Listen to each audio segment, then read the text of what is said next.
पहा नवीन एपिसोड्स एकदम add free.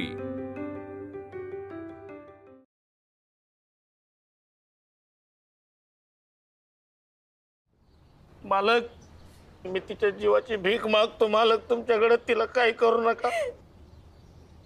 जर माझ्या हातून तुमच्यापैकी कोणाचाही जीव जाऊ नये असं जर वाटत असेल तर एवढा एकच पर्याय शिल्लक आहे, पायताण चाटायचं आणि माफी मागायची।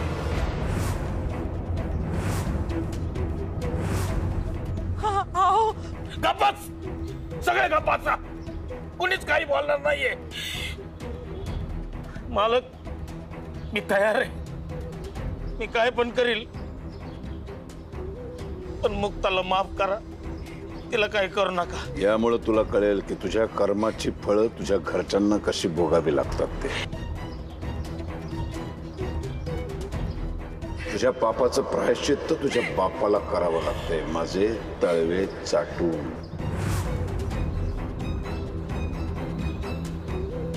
नाही अण्णा, लांब हो, नाही अण्णा, करू दे मला प्रायश्चित्त, लांब हो। आधी मला मारून टाका, मग काय करायचं ते करा अण्णा। नाही अण्णा, असं करू नका अण्णा। लांब हो म्हणलं ना।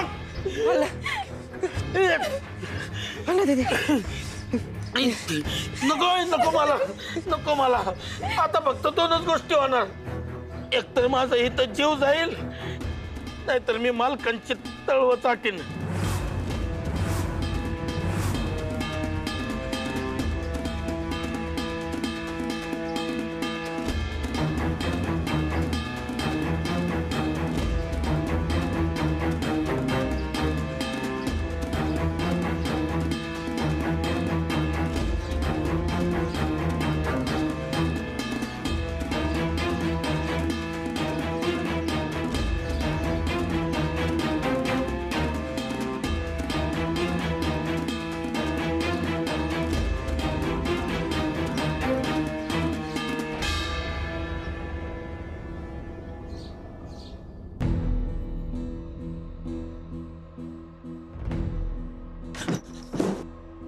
दामू काका, काय झालं?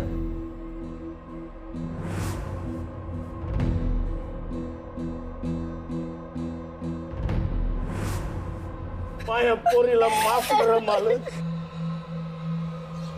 माफी तेव्हाच मिळेल तुझ्या पोरीनं हे सगळं घडताना स्वतःच्या डोळ्यांनी पाहिलं पाहिजे, तिला कळलं पाहिजे। नाही, मी नाही पाहू शकणार।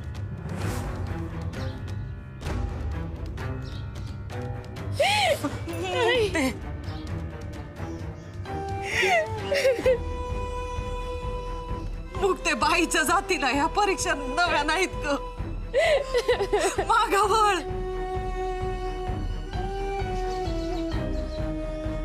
नाही सहन होणार मला।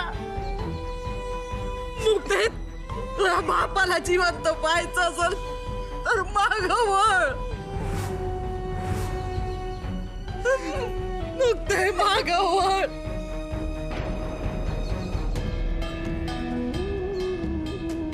हा, नीट डोळे उघडून बघ,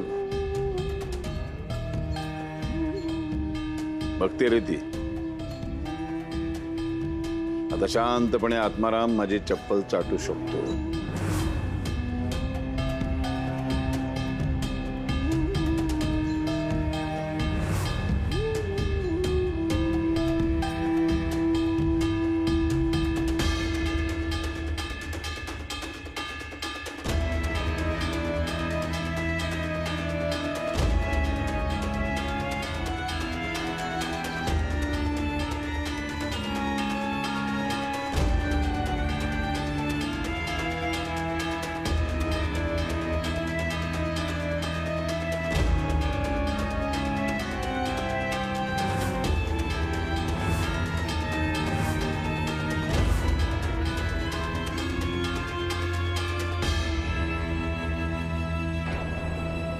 अण्णा, अहो काय करताय?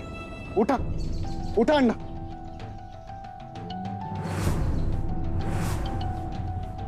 रावसाहेब नगरकर, हे मला वडिलांच्या समान आहे. पण वडील नाही तुझे, मी बाप आहे तुझा, लक्षात ठेव. हे मला माझ्या बापापेक्षाही मोठं आहे.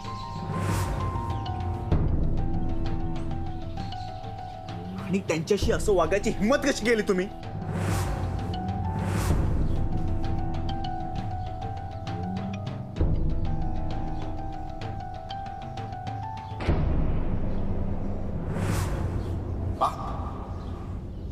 लाज वाटली पाहिजे तुम्हाला माझा बाप म्हणून घेण्याची. अहो तुम्ही त्यांना तुमची चप्पल चाटायला लावली. अहो कुठून आणता एवढा द्वेष? कुठून आणता? निदान त्या देवी आईची तरी थोडीशी भीती बाळगा ना रावसाहेब.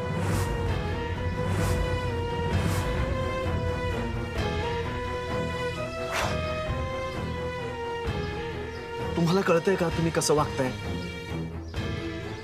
तुम्हाला आम्हाला संपून टाकायचं ना? ठीक आहे, आजपासून हा उंदीर मांजराचा खेळ आपण बंद करूया. तुम्ही आमचा जीव घेऊन टाका.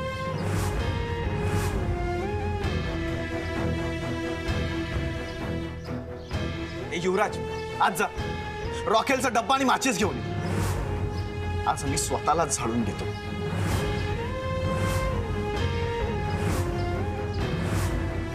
बस झाली तुझी नाटकं, कळलं ना? शांत बसायचा. आता यापुढे मी तमाशा करणार आणि तुम्ही फक्त बघायचं.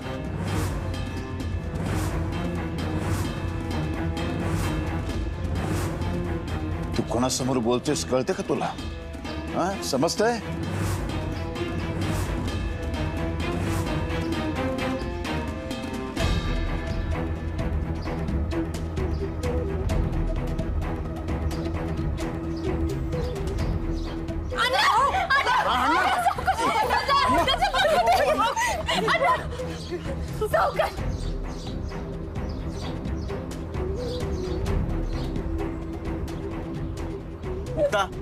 तुम्ही सगळे यांना घेऊन आज इथे फक्त आम्हा दोघांना एकटं सोड.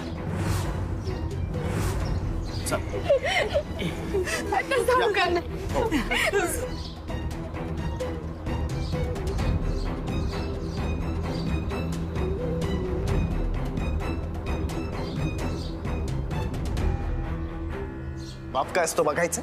हा जो आहे ना, ह्याला बाप म्हणतात. जो आपली ऐपत नसताना फक्त आपल्या मुलीच्या आनंदासाठी स्वतःच्या जीवाचं रान करतोय. जो आपल्या मुलांच्या आनंदासाठी, त्यांच्या सुखासाठी कोणताही त्याग करायची तयारी ठेवतो ना, त्याला बाप म्हणतात.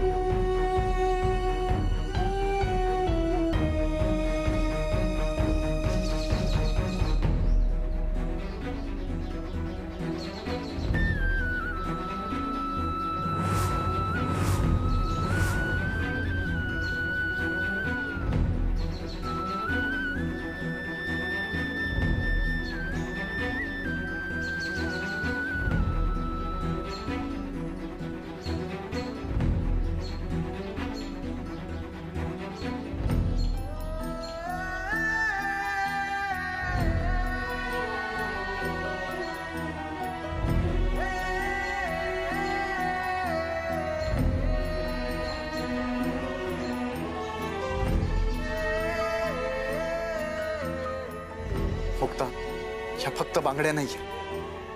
अरे एक बाप आपल्या मुलीसाठी काय करू शकतो त्याची जाणीव आहे. फक्त तुझ्यासाठी तुझे वडील ह्या माणसाचे पाय चाटायला तयार झाले. त्याच्या साक्षीदार असलेल्या ह्या बांगड्या तू अजिबात हातातून काढू नकोस. बिलीव्ह मी, तो दिवस नक्की येईल ज्या दिवशी तुझ्या हातात नगरकर घराण्याचे पारंपरिक तोडे पण असतील.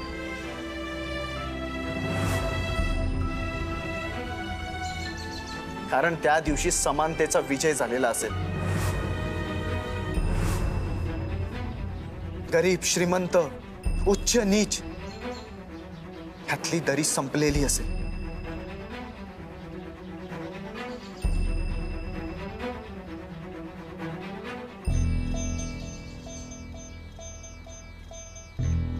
अण्णा मला माफ करा. अहो छोटे मालक, अहो काय करताय? असं करू नका. हो खरं तर तुमच्या समोर उभं राहण्याची आमची कोणाचीच लायकी नाहीये.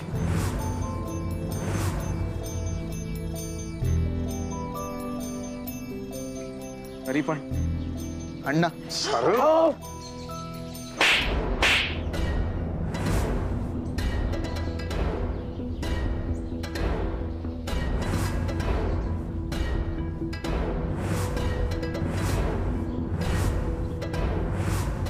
नोकराच्या पाया पडतोस तू आणि ते माझ्या समोर.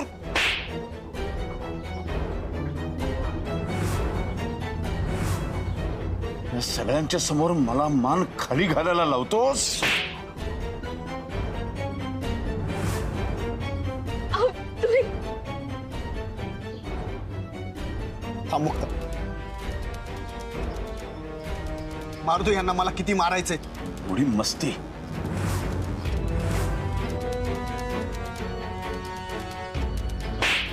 दादा प्लीज.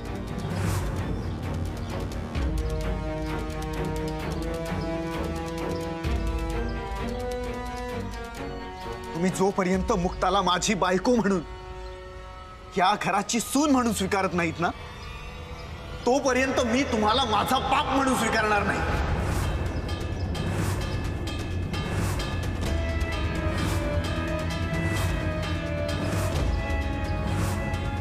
आणि आज हिच्या वडिलांबरोबर जे काय तुम्ही वागलायत ना, उद्या तुम्ही आम्हाला स्वीकारलत ना, तरी त्या कृत्यासाठी मी तुम्हाला कधीच माफ नाही करणार रावसाहेब नगरकर.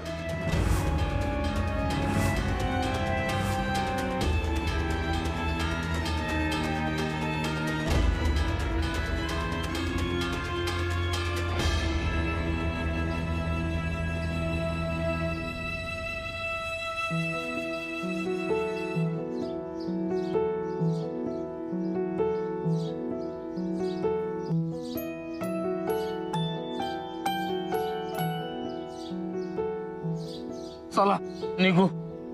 थांबा. हो का चाललाय? छोटे मालक, आम्हाला जाऊ द्या. तुमचा मुक्ताचा लळा लागला तर पाय जड होईल आणि इथून निघता येणार नाही.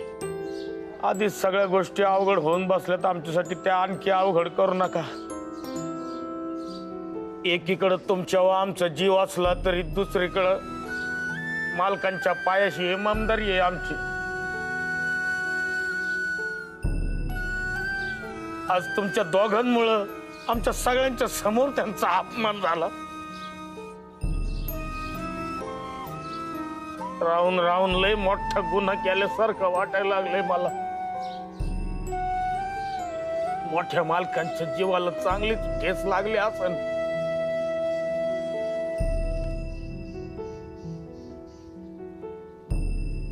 दादा नाही नको ते. ताबडतोब जा आणि बघ तो आत्माराम त्याचं कुटुंब इथून गेलं की नाही? अरे त्यांना जाऊ द्यायचं नाहीये. त्यांचा इथे अपमान होतोय कळल्यानंतर सारंग आणि मुक्ता त्यांना इथे राहू देणार नाहीत आणि आपण त्यांना इथून जाऊ द्यायचं नाहीये. जा अडव त्यांना. अरे मी काय बोलतोय कानामध्ये शिरतं का नाही? थांबव त्यांना. हो दादा.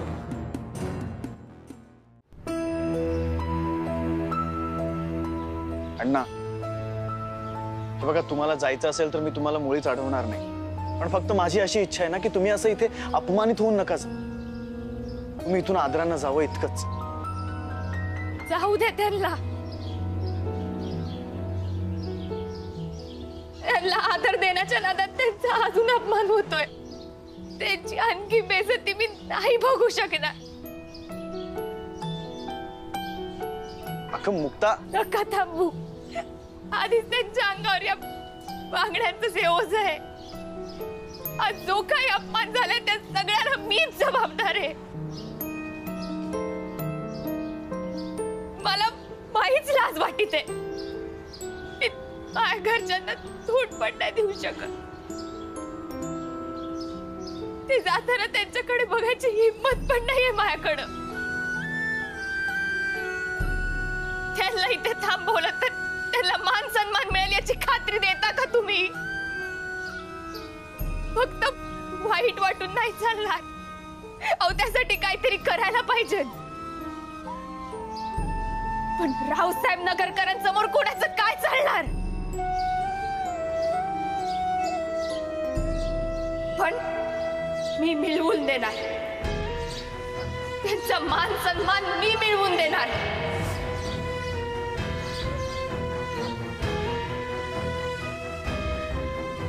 तुम्ही जीवाचा ढोल बनून आलेल्या या भांगडा मी माझ्या हातातून कधीच काढणार नाही. ते मला सतत जाणीव करून देते. तुम्हाला तुमची इज्जत, तुमचा मान सन्मान मला परत मिळवून द्यायचा आहे.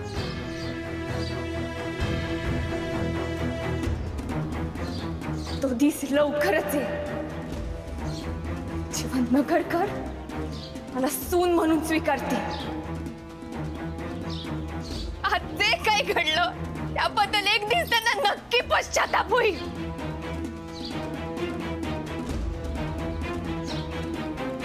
आई अण्णा, आज जे काही घडलं माझ्यामुळे तुम्हाला जे काही सोसावं लागलं त्याबद्दल मी माफी मागते. भक्ती गजा माफ करा. जाते मी.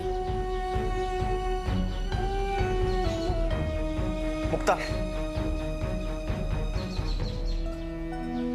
मग काय करू? यांच्यात जीव अडकला तर मी अडवायला बसन. माझ्याकडनं नाही होणार आहे. पण आता यांना जावंच लागत. मान सन्मानाने त्यांना परत यायचं असेल तर आता त्यांना जावं लागत.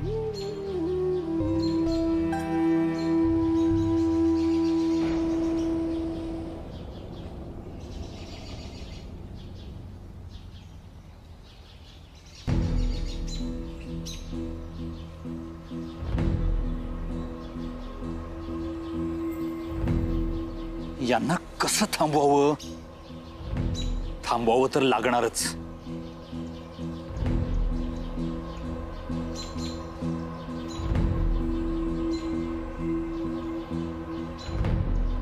थांबा, मी विनंती करतो, फक्त थोडा वेळ थांबा.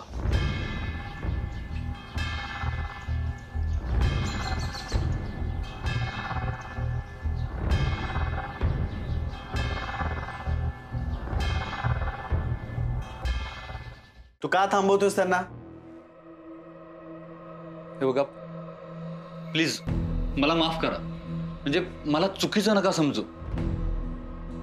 मी दादांचा प्रत्येक शब्द पाळतो, कारण दादा माझ्यासाठी गुरुस्थानी आहेत. मला त्यांचा हेवा वाटतो आणि मी त्यांचा जास्त आदर करतो. म्हणून तुमचा जो काही अपमान झाला त्यासाठी माझा पाठिंबा आहे असं अजिबात नाहीये. प्लीज असं काही समजू नका. जे काही झालं ते चुकीचंच होतं. म्हणून मी स्वतः दादांशी बोललो. त्यांना म्हणालो की आत्मारामचं कुटुंब म्हणजे हे मुक्ताचं कुटुंब, म्हणजे आपलंच कुटुंब नाही का? मग त्यांना असं आपल्या दारातून मन दुखावून घालून देणं हे काही बरोबर नाही. अशाने आजवर जो काही आपण दानधर्म केलाय त्याच्या पुण्याला काहीच अर्थ नाही राहिला. आजवर आमच्या दारातून कोणीच रिकाम्या हाताने कधी गेलं नाही, हो ना सारंग? म्हणजे तुळशीचं पान का असे ना हातावर असायचंच. आणि आज आत्माराम तुमच्या कुटुंबियांना असं निराश होऊन जाताना पाहिलं आणि मला ते काही पटलं नाही. अच्छा, काय म्हणाले ते? अरे ते माझ्यावर ओरडले, चिडले, पण त्यांना माझं म्हणणं पटलं आणि म्हणूनच ते तुम्हाला भेटायला इथे येत आहेत. माझ्यावर विश्वास ठेवा. मी खरंच सांगतोय, आता दादा इतक्यात येतीलच. तोपर्यंत मी तुमच्या खाण्यापिण्याची व्यवस्था करतो. हा नाही, आता घास पण गिळवणार नाही आम्हाला. आम्ही थांबतो, पण जास्त वेळ लावू नका. स्वतःच्या जीवाचंच वज वाटायला लागले आता. पण मोठे मालक इथं आम्हाला भेटायला नाही आले तरी चालन. मालक आहेत ते आमचे. आमचा काही राग नाही त्यांच्यावर. आत्माराम, हे तुमचं झालं, पण दादांना वाईट वाटत असेल आणि तुम्ही जर असं निघून गेला तर त्यांचं मन त्यांना खात राहील. हे बरोबर आहे का? मला काय वाटतंय, सारंग थोडा वेळ यांना प्लीज आराम करू दे. तुम्ही आराम करा, मी येतो. आणि सारंग, आजीकडे जाशील का? अरे आजीला तुझी जास्त गरज आहे. प्लीज तुम्ही आराम करा. हां, मी येतो. दादा येतील.